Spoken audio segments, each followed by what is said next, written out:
মুখ্যমন্ত্রীকে তো জিজ্ঞাসাবাদ করা উচিত, প্রাক্তন মুখ্যমন্ত্রীকে, যাকে শুভেন্দু অধিকারী সরকার সাসপেন্ড করলো, যে 3জন আইপিএস আধিকারিক, তাদের মধ্যে একজন তৎকালীন পুলিশ কমিশনার ছিলেন, তাকে সাসপেন্ড করা হলো। আর তাকে যে ইনস্ট্রাকশন দিয়েছে টেলিফোনে, যে প্রাক্তন মুখ্যমন্ত্রী, তাকে জিজ্ঞাসাবাদ করা হলো না।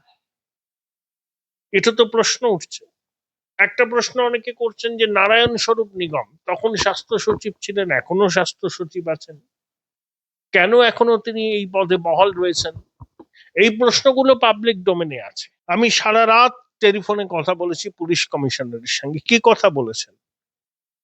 ওনার ফোনটা তো সিজ করা উচিত। আমি শুনেছি আবার নাকি বিদেশি সিম ব্যবহার করেছিলেন, যাতে কল রেকর্ড টেকর্ড ভবিষ্যতে আর না পাওয়া যায়। সিবিআই এর বিশ্বাসযোগ্যতাও তো অ্যাট স্টেক। কেন নান্টু ঘোষ, কেন সঞ্জীব, কেন সোমনাথ, এত তাড়াহুড়ো কেন? কে ইনস্ট্রাকশন দিয়েছিল নান্টু ঘোষকে? প্রাক্তন মুখ্যমন্ত্রী নয় তো? একই সঙ্গে তিনি বিনীত গোয়েলকে বলেছেন, একই সঙ্গে নান্টুকে বলেছেন। মুখ্যমন্ত্রীকে তো জিজ্ঞাসাবাদ করা উচিত, প্রাক্তন মুখ্যমন্ত্রীকে। উনি নিজের মুখে স্বীকার করেছেন, আমি বিনীত গোয়েলের সঙ্গে 5 ঘন্টা টেলিফোনে কথা বলেছি, ঝাড়গ্রাম থেকে ফিরছিলাম। তাহলে কি কথা বলেছিলেন বিনীত গোয়েলের সঙ্গে? তো তদন্তকারী সংস্থার উচিত সবার আগে প্রাক্তন মুখ্যমন্ত্রীকে জিজ্ঞাসাবাদ করা, যে তিনি কি কথা বলেছিলেন না তো, এবং যে বিনীত গোয়েলকে সাসপেন্ড করেছেন শুভেন্দু অধিকারীর সরকার, তাহলে যাকে শুভেন্দু অধিকারী সরকার সাসপেন্ড করলো, যে 3জন আইপিএস আধিকারিক, তাদের মধ্যে একজন তৎকালীন পুলিশ কমিশনার ছিলেন, তাকে সাসপেন্ড করা হলো। আর তাকে যে ইনস্ট্রাকশন দিয়েছে টেলিফোনে, যে প্রাক্তন মুখ্যমন্ত্রী, তাকে জিজ্ঞাসাবাদ করা হলো না। এটা তো প্রশ্ন উঠছে। একটা প্রশ্ন অনেকে করছেন যে নারায়ণ স্বরূপ নিগম তখন স্বাস্থ্য সচিব ছিলেন, এখনো স্বাস্থ্য সচিব আছেন, কেন এখনো তিনি এই পদে বহাল রয়েছেন? এই প্রশ্নগুলো পাবলিক ডোমেনে আছে। দেখা যাক। দাদা, এই যে কথাটা আপনি বললেন নারায়ণ স্বরূপ নিগমের কথা, অতি অবশ্যই খুব একটা ইম্পর্টেন্ট পয়েন্ট। কারণ আমি এটাতে আসবো আপনার কাছে আবারও।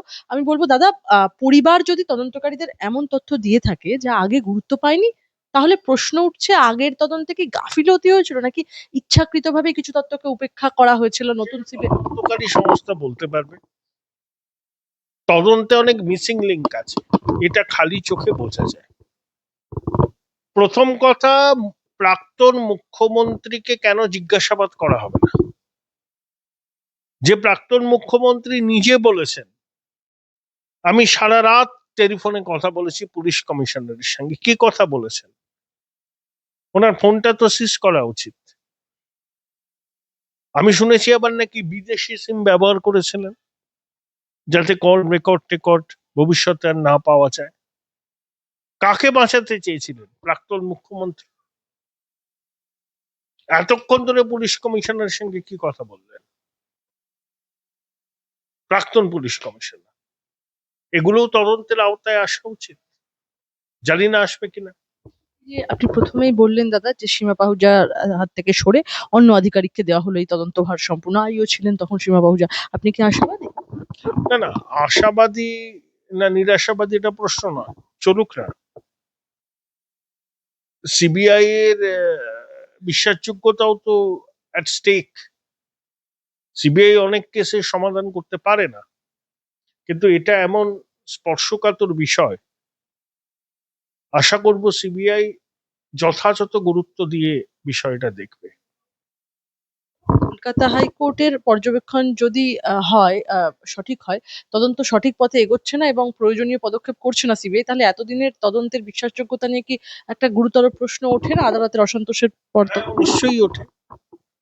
3000 পৃষ্ঠার রিপোর্ট যেগুলো খতিয়ে দেখা হচ্ছে, একটার পর একটা সাপ্লিমেন্টারি রিপোর্ট দিয়েছে সিবিআই, সেই তোর বড়ি খাড়া, খাড়া বড়ি তোর। অনেক মিসিং লিঙ্ক আছে, ওই মিসিং লিঙ্ক গুলোকে সিবিআই কে বার করতে হবে। অভয়ার মৃতদেহ কেন এত তড়িঘড়ি দাহ করা হয়েছিল, এই প্রশ্নের উত্তর কি এবার পাওয়া যাবে? মানে কেন নান্টু ঘোষ, কেন সঞ্জীব, কেন সোমনাথ, এত তাড়াহুড়ো কেন? কে ইনস্ট্রাকশন দিয়েছিল নান্টু ঘোষকে? প্রাক্তন মুখ্যমন্ত্রী নয় তো? একই সঙ্গে তিনি বিনীত গোয়েলকে বলেছেন, একই সঙ্গে নান্টুকে বলেছেন যে কোনো মূল্যে সব প্রমাণ যাতে লোপাট করা যায় ব্যবস্থা করতে হবে। কাকে বাঁচাতে চেয়েছিলেন তিনি? আরে সবার আগে প্রাক্তন মুখ্যমন্ত্রীকে জেরা করা উচিত। তিনি স্বাস্থ্যমন্ত্রী ছিলেন এবং যখন তিনি নিজের মুখে বলেন যে আমি বিনীত গোয়েলের সঙ্গে টানা কথা বলেছি 5 ঘন্টা ঝাড়খণ্ড গ্রাম থেকে ফেরার সময়, তাকে জেলা করা হবে না? কি কথা বলেছিলেন? এ তো প্রাথমিকভাবে এটা জানার দরকার আছে, যখন এত অভিযোগ এবং তিনি নিজে স্বাস্থ্যমন্ত্রী। দাদা, এই মুহূর্তের অন্যতম একটা গুরুত্বপূর্ণ বিষয় অভিষেক বন্দ্যোপাধ্যায়ের বিদেশ যাত্রা নিয়ে প্রশ্ন। সুপ্রিম কোর্টের অনুমতি পাওয়ার আগেই যদি প্রায় 25টি লাগেজ নিয়ে নিজস্ব বিমানে দিল্লি যাওয়ার প্রস্তুতি থাকে অভিষেক বন্দ্যোপাধ্যায়, তাহলে কি তিনি আগে থেকেই ধরে নিয়েছিলেন যে তার আবেদন মঞ্জুর হবে? এত লাগেজে কি ছিল? অভিষেকের সত্যি কি চোখের কোনো সমস্যা আছে বলে আপনি মনে করেন? না না, চোখের সমস্যা তো আছে, এগুলো সব আজে বাজে কথা বলছে। অভিষেক ফিরেও আসবে, আগেও গেছিল, এখনো এবারও যাচ্ছে, এবারও ফিরে আসবে। দেশের সর্বোচ্চ আদালত বলেছে ডিপ্লোম্যাটিক পাসপোর্ট নিয়ে যাচ্ছে, কোথায় যাচ্ছে, কোথায় থাকছে, কদিন, সবকিছু কোন ডাক্তারের কাছে দেখানো হবে, সবকিছু থাকবে। ডিপ্লোম্যাটিক পাসপোর্ট থাকলে ভারতীয় দূতাবাস নজর রাখতে পারে, এসব পালিয়ে যাওয়ার কোনো ব্যাপার নেই। এবং অপারেশন সিন্দুরের পরও তো অভিষেক গেছিল ভারত সরকারের প্রতিনিধি দলের সামিল হয়ে। এই কথাগুলো যারা বলছে বাজার গরম করার জন্য বলছে, এগুলোর কোনো ভিত্তি নেই। 25টা সুটকেস না 50টা সুটকেস নিয়ে গেছে গেছে ও তো এবারে 25টা না না, এগুলো যারা বলছে তারা জানে এগুলো বাজার গরম করার জন্য বলছে, এই জন্যই সমস্যা হয়।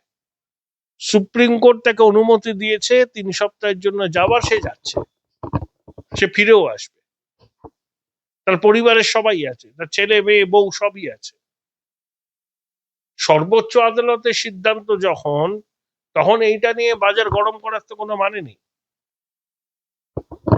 দাদা, যদি শেষ পর্যন্ত সুপ্রিম কোর্টেই বিদেশ যাত্রার অনুমতি পাওয়ার সম্ভাবনা থাকে, তাহলে কলকাতা হাইকোর্টে ফের মামলা করে সুপ্রিম কোর্টে যাওয়ার প্রয়োজন হলো কেন? এটা কি নিছক আইনি প্রক্রিয়া নাকি এর পেছনে প্রক্রিয়া কলকাতা হাইকোর্ট তো এসএসকেএম বলেছিল তাদের রিপোর্ট, আর সুপ্রিম কোর্ট বলেছে প্রত্যেকে কোথায় চিকিৎসা করাবেন সেটা তার ব্যক্তিগত অধিকার, আর তদন্তে সব রকম ভাবে অভিষেক সহায়তা করছে, আর তাই চোখের চিকিৎসার জন্য তিনি যেতে পারবেন এবং কতগুলো শর্ত মেনে যেতে হবে, সেটা মেনে গেছেন বলেই যাচ্ছে।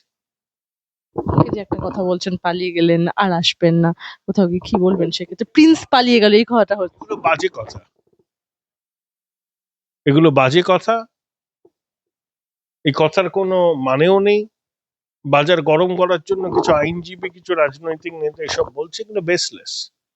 বলছেন 10 বছরের একটা পাসপোর্টের ব্যাপার দাদা, যে তার কাছে নাকি 10 বছরের পাসপোর্ট আছে, এইটার ভিত্তিটা ঠিক কি?